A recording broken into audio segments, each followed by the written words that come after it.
Happy New Year, CLA. It's nice to be with you this morning, wherever you are.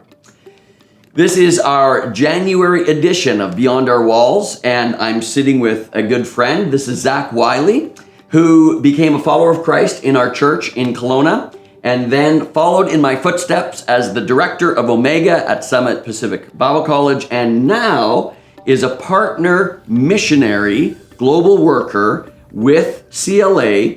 And Zach and his wife Megan and their children are serving in Thailand with a POC affiliate named Imagine Thailand. So, first of all, I've got to ask you, tell us about last year, 2021. Good question. For us, 2021 was probably actually our best year.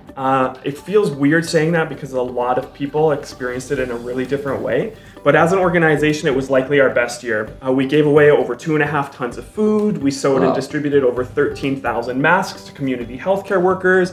We made and distributed over 100,000 meals in the communities in which we were in. We launched a children's ministry program that focused on after-school education, which actually was the only education they were getting because most of the schools have been closed and just reopened within the last few months. And then in the northern part of Thailand, we want to talk a little bit about today. We launched a carpentry education program. We began to train Burmese migrants in the ability to maintain and install clean drinking water systems, and found ourselves actually executing on things that we had dreamed of, but didn't have the opportunity to do because we were focused on other things. So COVID actually helped us close the doors on some of the things that we probably should have stopped doing a long time ago, and helped us walk through some doors that we maybe otherwise never would have. So it was really actually an exciting year for us. I love hearing stories about university students coming to Christ, people of Buddhist background coming to Christ, the work that you're doing in the Muslim South. Yeah. But today I want to talk a little bit about the work that you're doing amongst the migrant and the poor. Since the Old Testament, the people of God have been called to the poor, to the marginalized, to the foreigner, to the refugee. And you are working in that area on the Thai-Burmese border, also known as Myanmar. So tell us about the city of Mae Sot. Yeah. So Mae Sot is a city of about 50,000 people, but at one time it was home to one of the largest and oldest refugee camps in the world, precisely to Burmese migrants. And so within the last number of years, the country opened, and so there was a number of migrants that began to move back onto the Myanmar Burmese side.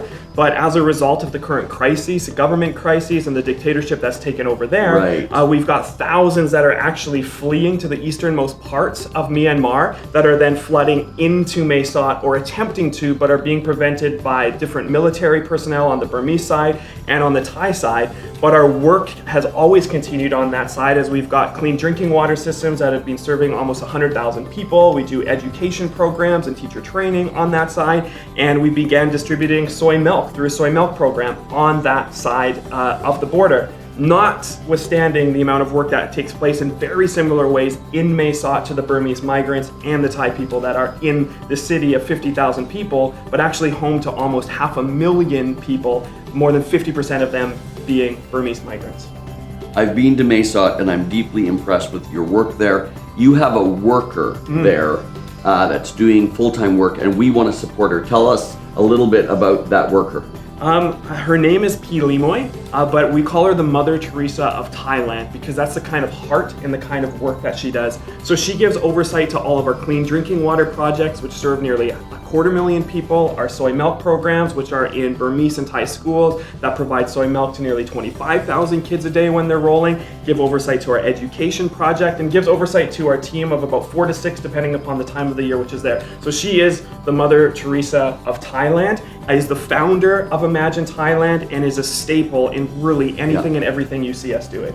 I know Limoy, I know the work in Mae Sot. I'm calling Christian Life Assembly today to help. It costs $15,000 Canadian to have this important director and worker in Mae Sot. And so today I'm presenting Zach with a check for $5,000.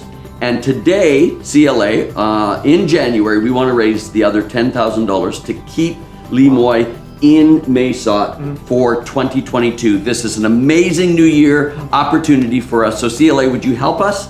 And Zach, Thank you for coming by to say hi. We love you. We appreciate your work. Thank you. And we're praying for you.